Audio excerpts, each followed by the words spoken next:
Hello again, everybody. Welcome to the Backbone Podcast, where common sense still makes sense in a world that is sick and only getting sicker. And this morning, if you saw the news, and maybe some of you might not be football fans, you might be, you might watch the World Cup when it comes around, or you may watch the Champions League final, or you're not really invested in football, and that's okay. That's why I'm here. The football world, the Italian football world, and more specifically the Milan football world, football universe, lost one of the great gentlemen of the game, gentlemen in general, the great captain, the number 6, the iconic Franco Baresi, defender, sweeper, whatever you want to call him, passed away today at the age of 66. And we knew that Baresi was a bit ill. He had surgery on his lungs to take a, oh God, what the hell are those things called? Let me look this up again. I wrote it down. Jesus, I'm so unprepared.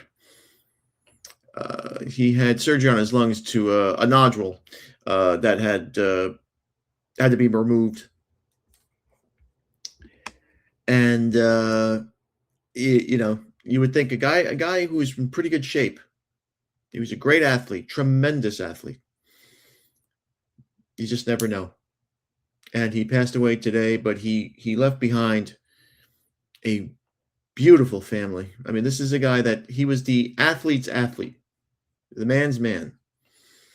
He stuck with Milan. He stayed with Milan for 20 years, probably during their greatest era, winning 6 Serie A trophies when Serie A meant something.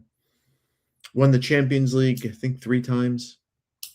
Won the World Cup in 1982 as a 18-year-old boy.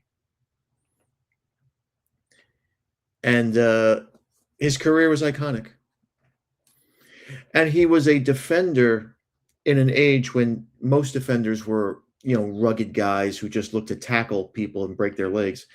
That was not Baresi. Baresi, to me, second to Maldini, and that's not a slight, because Maldini's one of the greatest footballers of all time. Forget about defenders.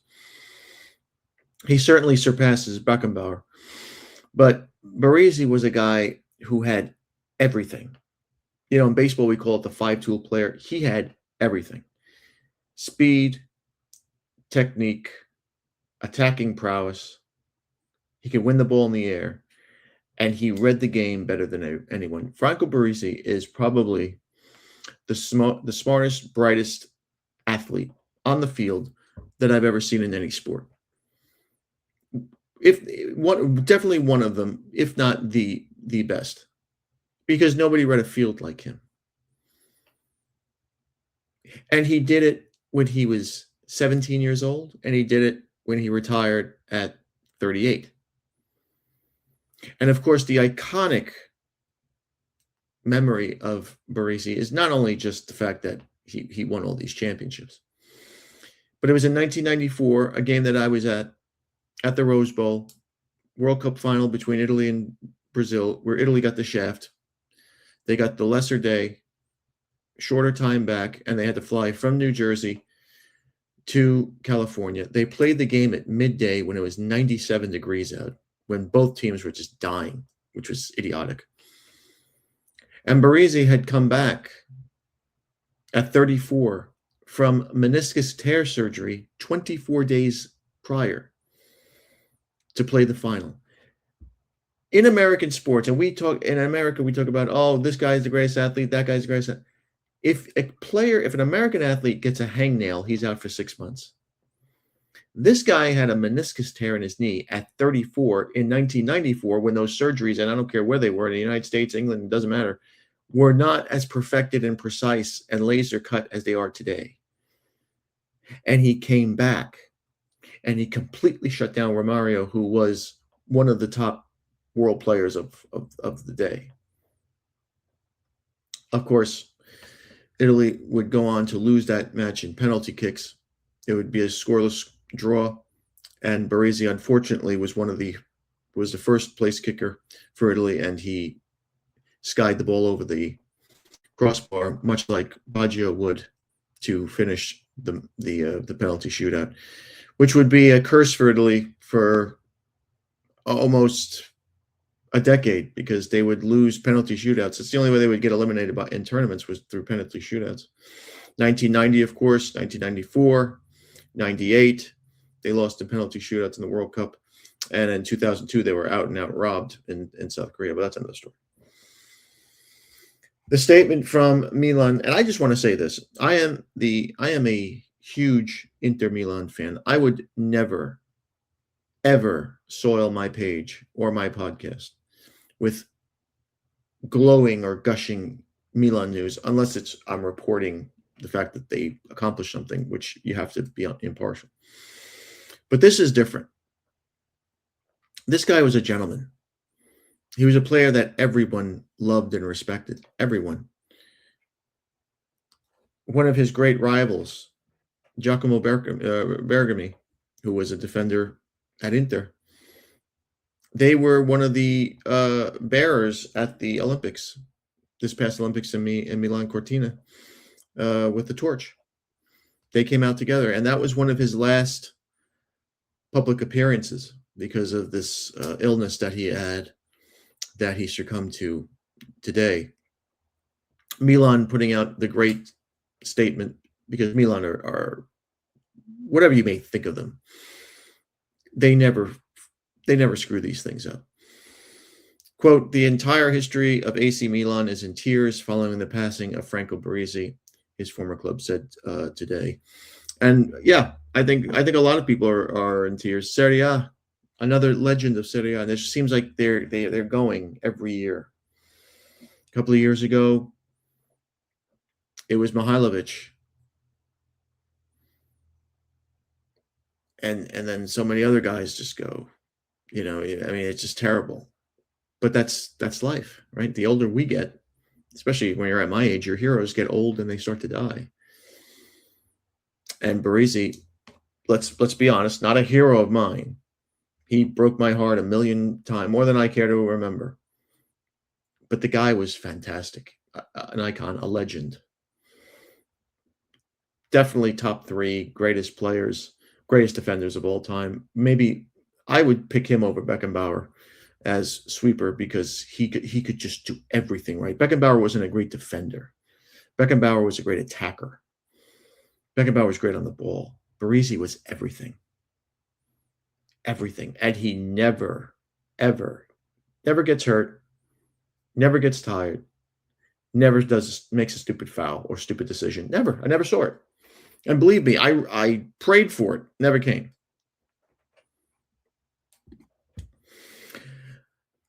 Milan did him the honor back in 1997 of retiring his number 6 shirt. It was the first player in the club's history to receive that honor. Those things are not big in European sports.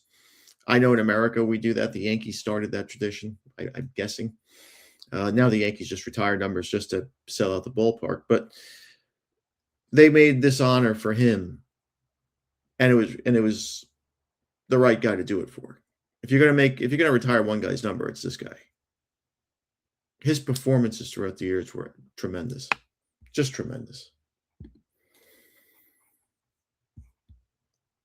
I'm going to show you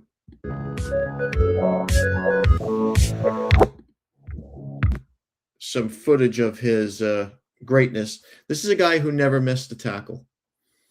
This is a guy who never got duked out, never was embarrassed, never got nutmegged, never.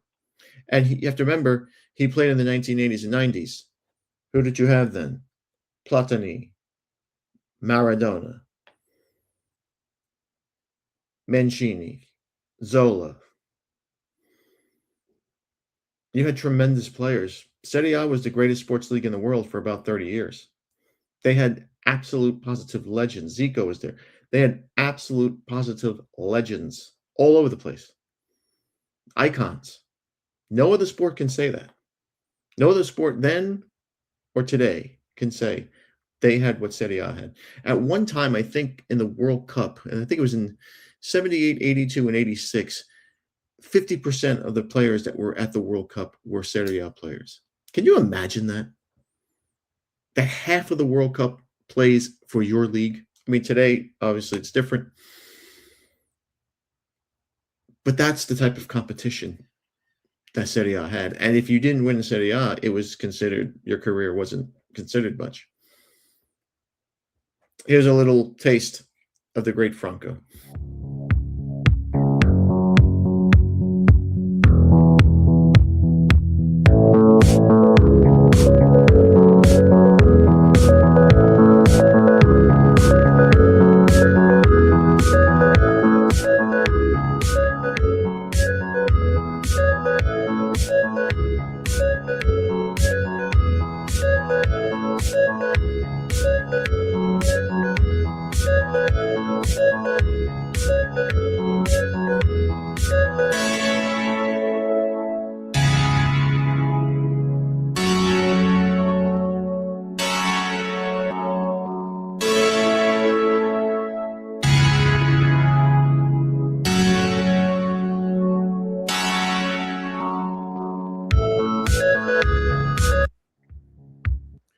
You know, they used to say that the easiest job in the world was being the goalkeeper of Milan and Italy, and they were right, especially if you had Maldini and Baresi in front of you.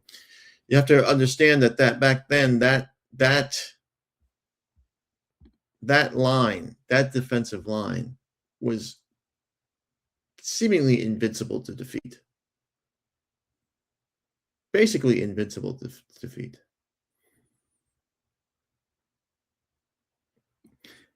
He spent, as I said, his entire 20-year career with the club. 6 Serie A titles, 3. They didn't call it the Champions League back then, but he won 3 European trophies. And he was the captain there for 15 years.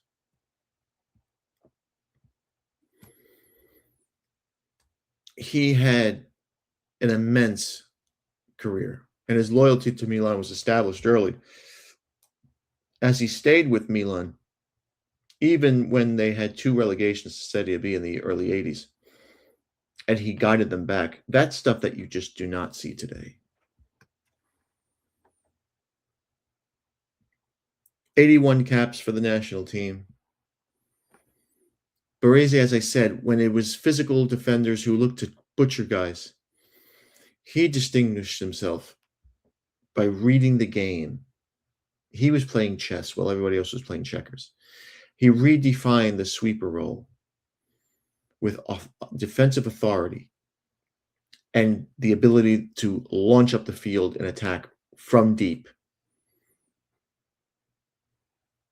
And his back line that he marshaled is probably the greatest back line in football history. Maldini was with him, Alessandro Costacurta, Mario Tosetti were just incredible. They were perfect at the high line, at the high defensive line, which was created by Sacchi. I don't care what any Englishman says. And they redefined and created an offside trap that underpinned clubs during Milan's incredible stretch. Milan had 2 eras that were dominant. I mean, dominant. The Arrigo Sacchi era, 88 and 89, those are the 2 greatest teams. Those are the 2 greatest sports teams I've ever seen in any sport. And then Capello's 1994 team that had a 58-match unbeaten streak in Serie A in Europe. And they were called by the European media the Invincibles, the real Invincibles. I know English fans are going to say, the 2002, 2003 Arsenal team, they weren't the Invincibles because they got eliminated. They got their asses kicked in Europe. Milan didn't get their asses kicked in Europe. They were European and Serie A champions.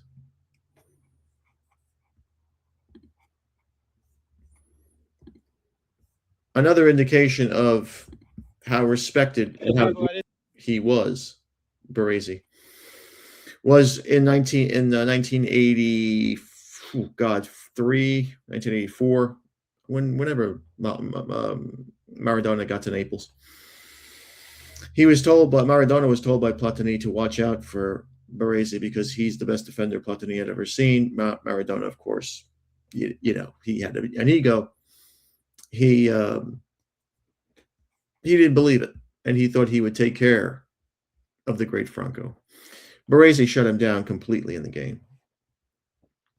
And he shut him down so much that Maradona, after the game, asked Baresi for his jersey, which is something that didn't happen in those days. In those days, sports was so different back then because it was almost like war.